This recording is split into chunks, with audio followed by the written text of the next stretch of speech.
আসসালামু আলাইকুম সবাইকে ঈদ মোবারক। আশা করি আপনারা সবাই ভালো আছেন। আমি আল্লাহর রহমতে অনেক ভালো আছি। আমি ঈদের সময় শ্বশুরবাড়ি গিয়েছিলাম, সেজন্য আমি ঈদের সময় কোনো ভিডিও আপলোড করতে পারিনি। আমি ঈদের দিন কী কী তৈরি করেছিলাম, কী কী ডেজার্ট তৈরি করেছিলাম, এগুলো কোনোটাই আমি আপনাদের সাথে শেয়ার করতে পারিনি। আমি আজকে একটি আপনাদের সাথে সহজভাবে অ্যারাবিয়ান ডেজার্ট শেয়ার করব, সেটা হচ্ছে বাসবুসা। চলুন এখন আমরা শুরু করব। বাসবুসা তৈরি করার জন্য প্রথমে একটি মিক্সিং বলে নিয়ে নিয়েছি, 2টা ডিম। আপনারা চাইলে 3টা বা 4টাও নিতে পারেন। আমি 2টা দিয়ে তৈরি করে দেখাচ্ছি আপনাদেরকে। দিয়ে দিয়েছি হাফ কাপ চিনি, হাফ চামচ লবণ। এরপর ভালোভাবে ডিমের সাথে আমি চিনিটা মিশিয়ে নিচ্ছি, যাতে চিনিটা ভালোভাবে গলে যায়। 2 মিনিট ভালোভাবে আমি হ্যান্ড হুইচের মাধ্যমে মিশিয়ে নিয়েছি। এখন আমি এর মধ্যে দিয়ে দিচ্ছি 1 কাপ সুজি। সুজিটা দেওয়ার পরে আবার ভালোভাবে আমি মিশিয়ে নিচ্ছি। মেশানো হয়ে গেছে। এখন আমি এর মধ্যে দিয়ে দিচ্ছি 1/3 কাপ টক দই। এটা আমি বাসায় তৈরি করেছি। আপনাদের হাতের কাছে যদি টক দই না থাকে, যদি আপনারা তৈরি করতে না পারেন, তাহলে তরল দুধ একদম ঘন করে এটাও এখানে ব্যবহার করতে পারেন। দিয়ে দিচ্ছি হাফ কাপ সয়াবিন তেল। আপনারা এখানে তেলের পরিবর্তে বাটার বা ঘিও ইউজ করতে পারেন। দিয়ে দিচ্ছি ফ্রেশ নারকেল কোরানো হাফ কাপ। এগুলো দেওয়ার পরে ভালোভাবে আবার আমি মিশিয়ে নিচ্ছি।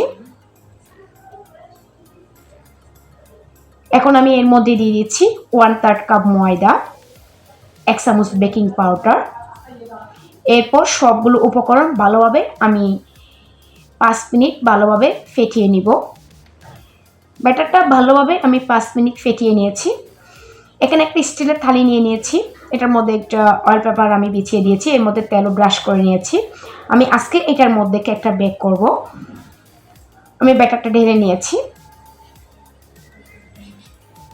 এখন আমি এটাকে বেক করার জন্য চুলে নিয়ে যাচ্ছি। চুলায় আগে থেকে একটি বড় থেকে হাঁড়ি আমি প্রিহিট করে নিয়েছি। এর মধ্যে একটা স্ট্যান্ড বসিয়ে দিয়েছি।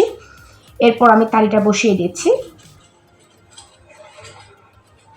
এখন আমি ঢাকা দিয়ে এটাকে 30 মিনিট বেক করে নিয়েছি। 30 মিনিট পর দেখুন ঢাকাটা উঠিয়ে নিয়েছি। আমার বাসবুসা একদম রেডি। খুব সুন্দরভাবে মাশাআল্লাহ বাসবুসাটা হয়ে গেছে। এখন আমি গরম থাকা অবস্থায় একটু কেটে নিচ্ছি এটাকে।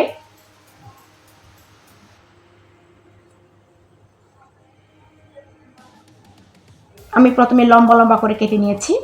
এরপর আমি মাঝখানে আবার কেটে নিচ্ছি। এটা আপনাদের পছন্দ মতো আপনারা যেভাবে শেপে কাটতেছেন সেভাবে কেটে নিতে পারেন, আবার বরফির মতো কেটে নিতে পারেন। এখন আমি সেটা তৈরি করে নিচ্ছি। একটি প্যান বসিয়ে চুলায় 1 কাপ চিনি দিয়ে দিয়েছি। তার মধ্যে দিয়ে দিচ্ছি 1.5 কাপ পানি।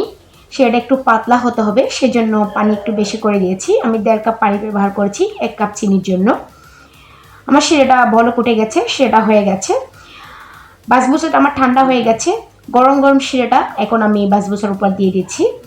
দিয়ে আমি আধা ঘন্টা রেস্টে রেখেছিলাম, যাতে শিরাটা ভালোভাবে খেয়ে নেয়। দেখুন এরপর আমি প্লেটের মধ্যে পরিবেশন করে নিচ্ছি একটু আপনাদেরকে দেখানোর জন্য। দেখুন খুব সুন্দরভাবে আমার বাসবুসাটা তৈরি হয়ে গেছে। খেতে কিন্তু অসম্ভব রকমের টেস্টি এই অ্যারাবিয়ান ডেজার্টটা। আপনারা বাসায় ট্রাই করতে পারেন, ঈদ স্পেশাল। আশা করি আজকের রেসিপিটি আপনাদের ভালো লেগেছে। আশা করি আপনারা বাসায় ট্রাই করবেন। যদি আমার এরকম সহজ রেসিপিগুলো আপনাদের ভালো লেগে থাকে, তাহলে অবশ্যই আমার চ্যানেলটি সাবস্ক্রাইব করবেন, পাশের নোটিফিকেশন বেলটি অন করে রাখবেন।